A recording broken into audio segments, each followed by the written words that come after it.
রাজ্যে এখনো ৮০ থেকে ৯৫% মানুষের হাতে পৌঁছয়নি আধার কার্ড, কিন্তু তার মধ্যেই শুক্রবার থেকে কলকাতা হাওড়া কোচবিহারে রান্নার গ্যাসে চালু হয়ে গেল আধার কার্ড ভিত্তিক ভর্তুকি। অথচ আধার কার্ড হাতে পাওয়া তো দূরের কথা, কিভাবে তা মিলবে, কিভাবে গোটা প্রক্রিয়াটা সম্পন্ন হবে, তাই নিয়েই এখনো অন্ধকারে অধিকাংশ মানুষ। এই পরিস্থিতিতে বিষয়টি নিয়ে কেন্দ্রের সমালোচনায় সরব হলেন মমতা বন্দ্যোপাধ্যায়। এমনকি প্রয়োজনে আইওসির দপ্তর ঘেরাও এর হুঁশিয়ারি দিয়েছেন ক্ষুব্ধ মুখ্যমন্ত্রী। শুরুতেই বিপত্তি।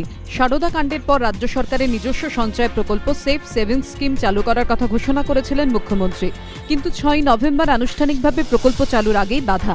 পশ্চিমবঙ্গ বিত্ত নিগম বিজ্ঞাপন দিয়ে জানায় সংশ্লিষ্ট 4টি ব্যাংকের যে কোনো শাখায় প্রকল্পের জন্য টাকা জমা দেওয়া যাবে, কিন্তু এরপরই 3টি ব্যাংকের তরফে জানানো হয় এ বিষয়ে এখনো কোনো চূড়ান্ত সিদ্ধান্ত হয়নি।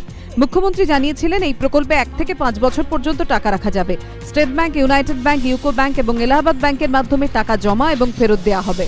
প্রশ্ন উঠছে, তাহলে তড়িঘড়ি কেন বিজ্ঞাপন দিল বিত্ত নিগম? অর্থমন্ত্রী অমিত মিত্রের বক্তব্য, স্টেট লেভেল ব্যাংকার্স কমিটির শেষ বৈঠকে প্রকল্প নিয়ে আলোচনা হয়।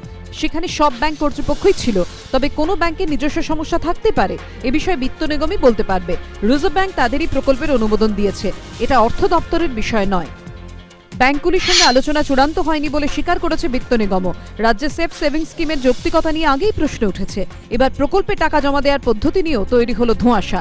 রাজ্যের দাবি, চেক মারফত এজেন্টদের মাধ্যমে বিপুল পরিমাণ টাকা জমা পড়েছে প্রকল্পে, কিন্তু সংশ্লিষ্ট মহলের মতে ধোঁয়াশা না কাটা পর্যন্ত প্রকল্পের ভবিষ্যৎ এক কথায় অনিশ্চিত।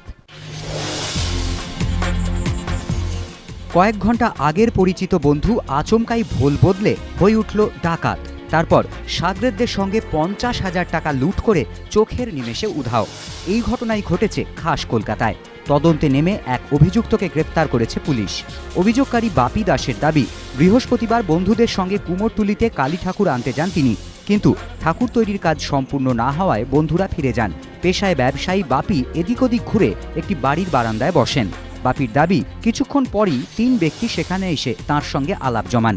কিছুক্ষণের মধ্যে জমে ওঠে গল্প, একসঙ্গে চাও খান তারা।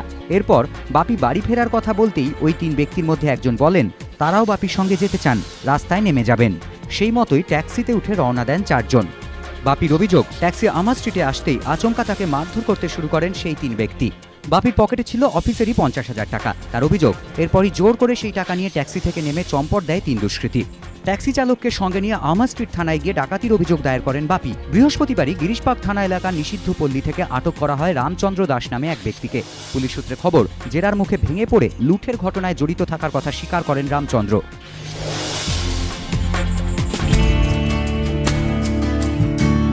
সূচনা হয়েছিল 28 তারিখ, কিন্তু বিক্রিতে যেন জোয়ার আসছিল না।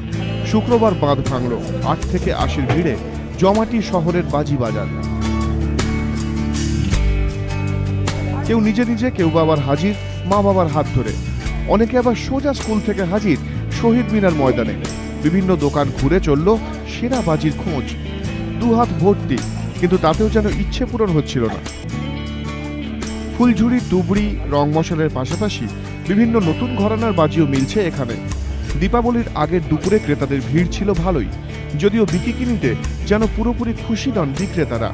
বিগড়ে যাওয়া মেজাজ নিয়ে তাদের মন্তব্য, শহরে বাজি বাজারের সংখ্যা বাড়াতেই টান পড়েছে বিক্রিতে। কিন্তু চাহিদা কার বেশি, নতুন না পুরনো বাজির? বিক্রেতারা অবশ্যই জানাচ্ছেন, নতুনরা চ্যালেঞ্জ ছুঁড়লেও বাজি বাজারে কদর বেশি পুরনোদেরই।